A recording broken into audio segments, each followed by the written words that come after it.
won the initial coin toss to begin with, but I think no matter what, it seems that one of them either really likes to have blue side while the other is just like, we have to get red for the side of Evos Legends. Oh my goodness, is that one of the I think that's one of the cosplayers' staffs. Oh my goodness, that is a bright shining star. That is hard to miss out, but the Evos fans are ready. RRQ just waiting for the camera before they show their support. Don't worry, they're going to be revitalized the moment RRQ get that first kill. Well, we've seen a lot of all these glowing ones being purchased by all these mages. Well, heading in towards this matchup here, looking at this Kimmy in addition to the really strong lineup already with Harith as well as Lolita here. Well, I could possibly say it's going to be hard for Evos Esports to secure that Chang'e to actually take this fight easily. Yeah, this is really tough. I mean, they're making sure, like, hey, we're going to steal away the Kimmy, we're going to counter-pick just in case you want to bring out the Chang'e. Now Evos is in a tight spot. Looks like they might have to force out the Masha this time around. Well, I do think that Masha here would be pretty much a great pick, like you just mentioned, because even if we do have things like the Kimmy and Harith, he's still pretty reliable, but Akai is definitely the one making wonders across the battlefield. Okay. Well, sorry to cut you off there, because like it just occurred to me, are they going to actually lock in the Chang'e? RRQ don't want to deal with it. You know what? Never mind. I thought Akai was looking to knock away Lolita to open up and give a window for Chang'e to go with the meteor shower through. But as you were saying, well, as I was trying to actually say, I was actually wanting to add on top of that sort of Chang'e pick, because remember what we saw earlier on. Luminary goes in to pin somebody on the wall, which gives a free-range meteor shower, just knocking them off as if it was Armageddon. Just like Armageddon, and just hear in the background, I don't want to close my eyes. Well, let's keep Steven Tyler out of this. Well, of course, we would like to actually see him on more M1s to come, but this time around, of course, we got some great openings with K-Click starting things off. When we also have a lot of great cosplayers. Like you talk about all these staff. Well, I do, in fact, know a few of them, and we also see Lolita as well as, I'm not too sure about Farsa. I don't think Farsa will be played out in the entirety of the Best of 7, but Sadly. who knows? Who knows? There just might be that sort of strategy where even back then, Evos SG, the Singaporean counterparts of Evos, actually pull off that mage to actually make it work, but not in this draft. I feel it's a little bit too risky, but Hell Couture is definitely one thing that you were looking forward to inside of Game 1, but now it's Game 3 where it's coming up online. And you know, Hellcrit is going to be that substitute for the marksman this time around, and that's kind of interesting because, you know, they know that Kimmy as well as Harith are going to be in those positions, and Hellcrit is like, all right, you don't have a super annoying like Granger who just death sonatas when it happens to kind of move through. Toriz, okay, you know what? You're sold.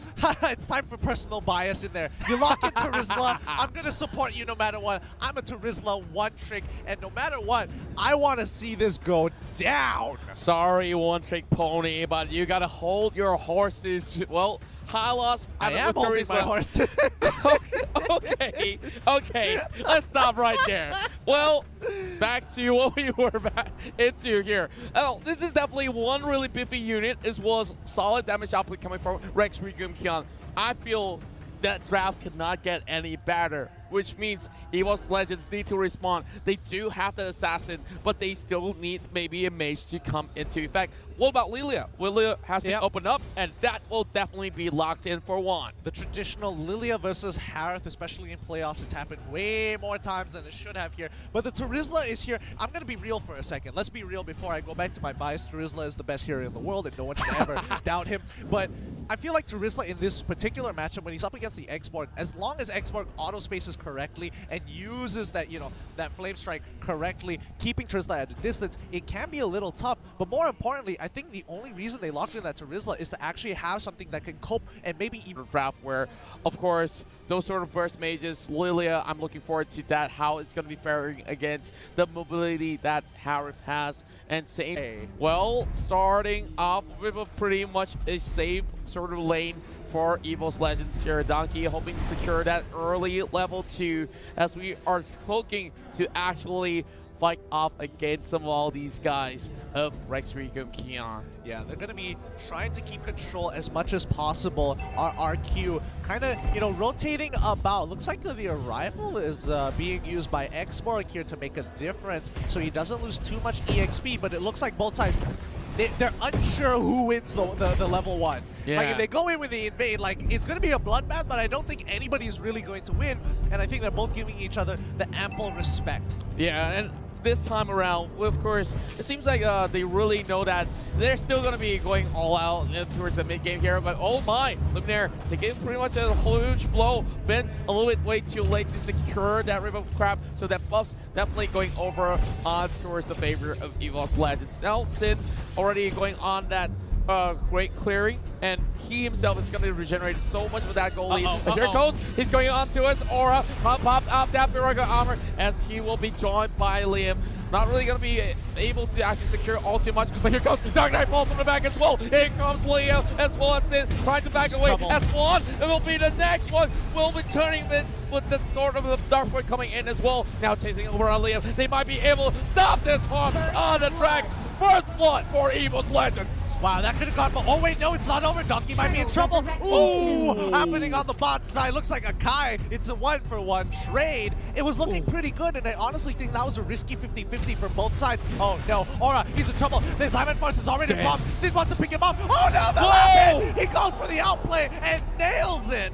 Aura could have fallen off with another auto attack coming from the Harith, but the flames have burned him down right under the edge of the turret. And now RRQ Keon only getting one off. And look at Luminaire is getting stuck here. And here comes Dark Knight Falls to actually buy him a little bit more space. Luminaire's blast onto it, Luminaire, but there's not too much to do. Luminaire does not have his ult up as he's only level 4. Not too sure what he's doing there entirely. Like, it's a split decision, I guess, but it looks like Turtle is kind of under trouble. Both sides actually want to go for this. The backline won. He's locked in by the penalty zone. Sid, he's in trouble. He's trying to get to the backline to help his rest of his team. Liam and Lemon are doing such a great job that Tarizla is just chunking on through. Now Donkey isn't going out of there alive. RRQ got themselves a little bit of a comeback scenario, but oh my, the spike hit them hard with Chachura here. Well, of course, blowing that direct is low. Just trying to turn things with the flicker, but look at that burst coming in. And the Luminaire as well as Aura trying to gang things up on Chachura. Blasting out Blast Insanity to secure the kill, and Liam is already off of position. Where can you run? There is no stable here save for you. Great play coming in from Rek. Like, Rek just bought time. He could have gotten out of there. He could have dashed away, but he saw the rest of his team that they were communicating with. It's like, we're coming. I have the arrival. We can get both of them here, and if we do, your death will be worth it. He knows what he had to do, and he made the ultimate sacrifice. Well, I'm not too sure if there's going to be more sacrifices to be made towards the entirety of this sort of matchup here. Vin as well as Aura going on an even terrain, but Vin here also actually back away, not too much Lolita can do, and over the top side here, Luminaire trying to actually stand up. That sort of is knocked, and of course, already using the penalty zone, and Lemon trying to actually run away. Get pushed back as Evos secures the 6 kills for himself. Oh, but Aura on the opposite side gets struck down as well.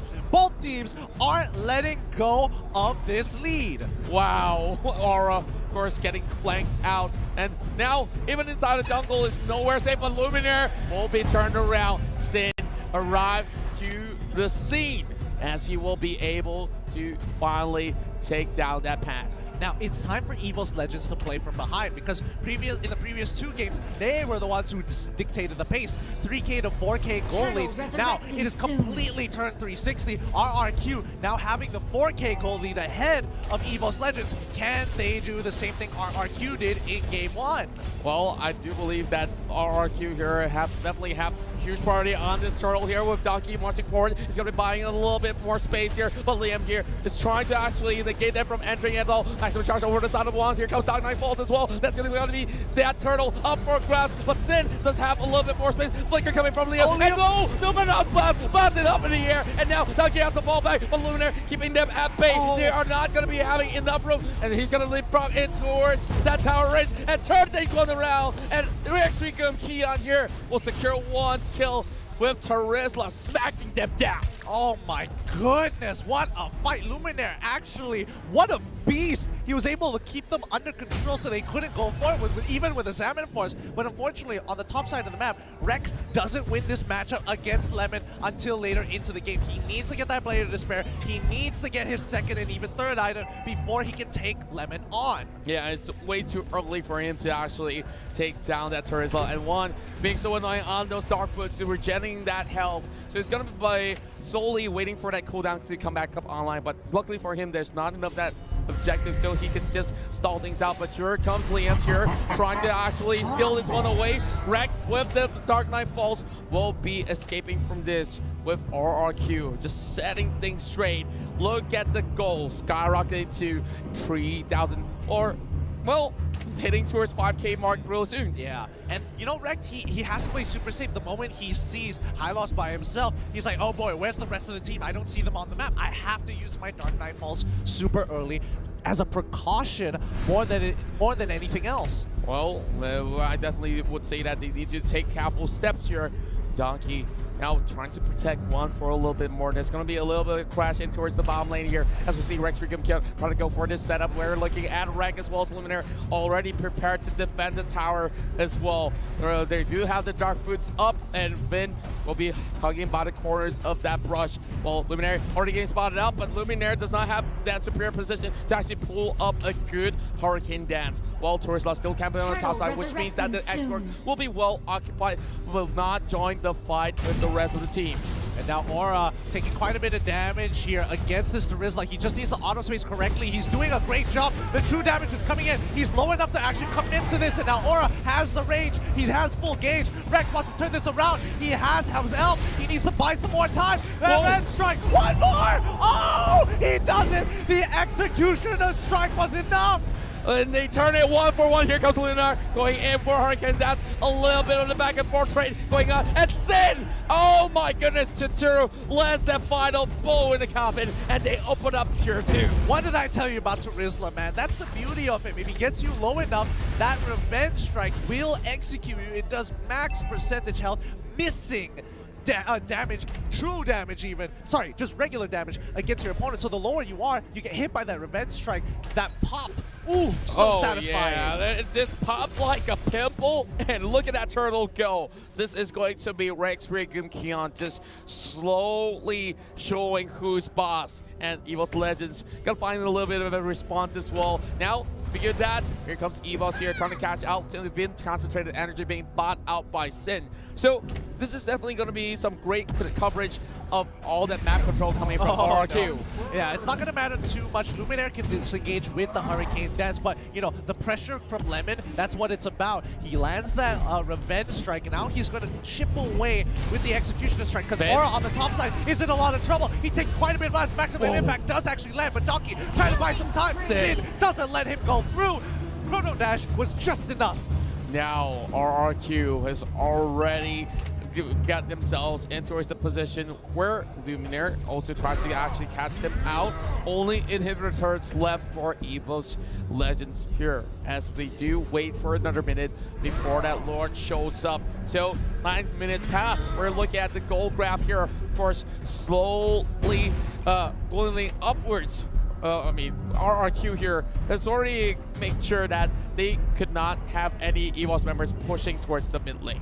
Yeah, and now RRQ, you make a really good point, because they're trying to just choke Evos out before they hit their power spike. And we know for a fact Evos scales so well into this game. The problem is, it's just buying that time. Eventually, Lemon is gonna fall off of this game. He can only put so much pressure. 9 minutes, they've developed a significant gold lead, but they can't afford to get caught here. Vin just absorbing the damage. Dark Knight falls already. Top side, Lemon taking on Aura.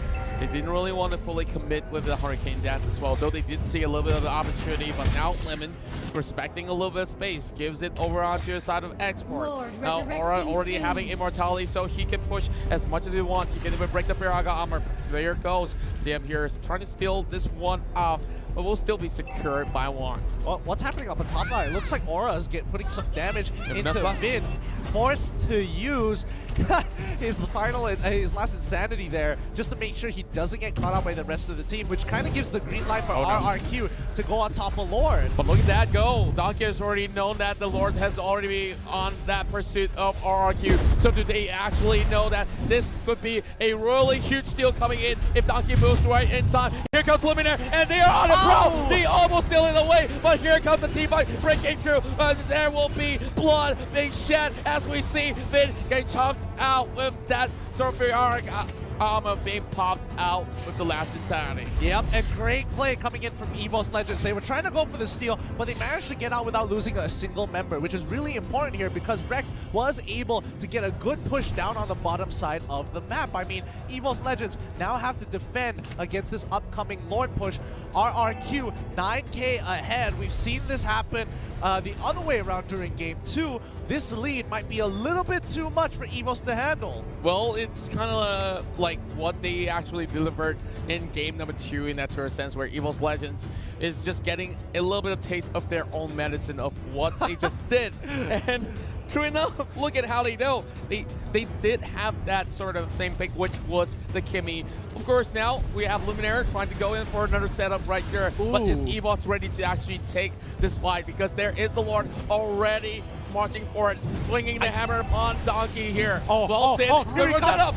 They're going for the big setup here on the play. They're trying to push on through, but on top side, Harold is getting pushed away. I think they're trying to lock Sin down, but the Salmon Force is a little too much. He doesn't pump it down. Sin is in trouble now as he pushes away the rest of the team, zoning out, taking quite a bit of damage, but the shield from the Chrono Dash is a little too much. Arrival being used on the turn to buy some time and damage. Aura pushing on through, clearing up the waves. Well, now it's still pretty much even out, but Evos members are slowly losing those grip. They need to hold on a lot more stronger. They did lose out the Lord, which means that they have a little bit of sign of relief to say the very least. Now we're just waiting for Red to come up online because he could not actually leave that base. And now Helker rendering him a little bit redundant in that sort of sense, where he's supposed to actually go for this push. He's supposed to actually dive for the back line, but he could not find Sin. He could not even find the lines up to Turu. Now, Luminaire left going in instead. Here comes the setup coming from Donkey as well as Luminaire, but they got him pinned over the wall. But here comes Xplus coming out from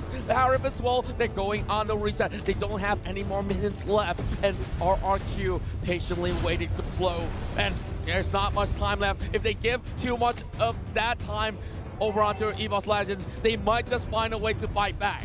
They're doing a really good job in terms of defense. They have superior wave clear. They're making sure that they're using Lilia as much as they can. But the problem is that Juan doesn't have those black shoes. Lemon trying to 2v1 here. Rex has to get on out of there as Luminaire won't be able to support him. Lemon has too much damage on his side. He buys the glowing wand to kind of help out the team.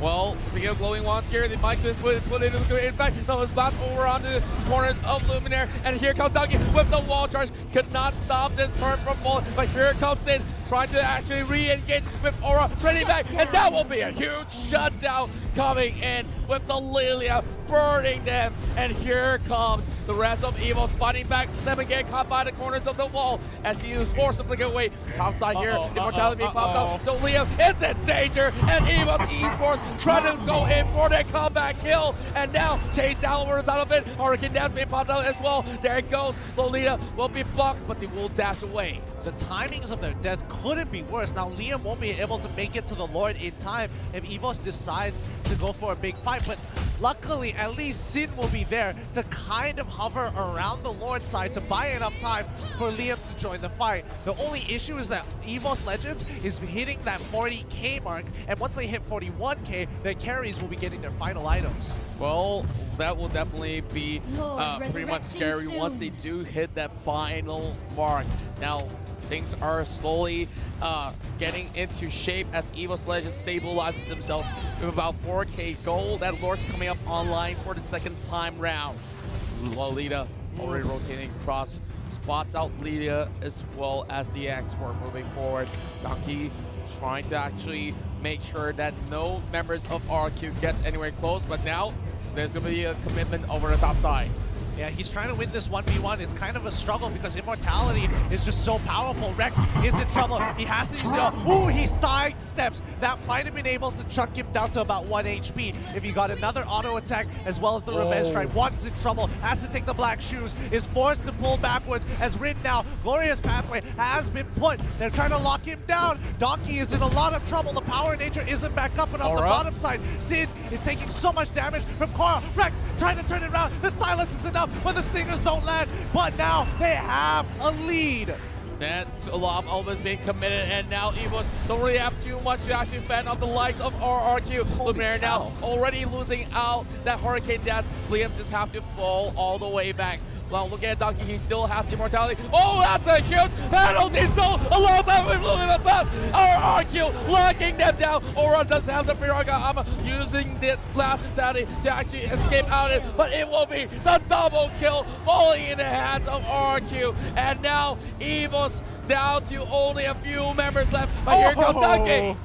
Great play. Uses the Hurricane Dance real quick to get it out. He should be able to kill Liam here. Rek nails them, and he's going to keep on pushing. What did I tell you about Terizla? Ultimate at the end, the great penalty zone, like, my God. Yeah, I'm sold right now, but now let's watch this 1v1 here between Rek as well as Vin. Well, Vin was not really all too scared. He says, I can take you any day. And, well, that's a little huge silence coming in, and Rek creating a little bit of discord between the two. Now trying to actually turn things around, over-committing, and Rek might just... He's dead. He doesn't win this. He gets the bulwark. He gets the Guardian bulwark. Finn actually wins that trade. We talk about Lolita here, usually not really having huge damage output, and this is where RRQ shows them how it's being done. Potion being purchased from the Kimmy. This is unfortunate because now that he's down, the rest of the team needs to somehow figure out a way to defend Lord while still holding pressure. Lemon is on the top side of the map. He has a flag, but the rest of Evos Legends can't really do too much to protect the Lord and give it over. They just have to. You don't have a choice. Well, they definitely don't have any more choice. Luminaire getting closer and closer, and that's last insanity. That is it! That is the biggest steal in a long time. Evos Legends, they might lose their lives, but they have the Lord. They were baiting it out. This is it. RRQ is looking to end this game right here, right now. Lord just spawned on the bottom side, but that's not their concern. They should just keep on pushing towards mid and looking to end the game. Lilia is back up. This is a little unfortunate. Sid was holding on to his abilities to turn this around. They're going to kill Lord real quick and look to end this game off of the mid wave. There's way too much time on the death of March, as we still need 20 more seconds being fought. And here goes RRQ trying to close things out, but Rek trying to stall things as they don't really have the minute ways. But with so many of these forces, they will still wait it out. And now as they crush down the bottom lane, this will be RRQ in the lead, 2-1. That was 300 IQ coming in from RRQ. They purposely baited out the Lord fight. They decided, you know what, we're going to put it at...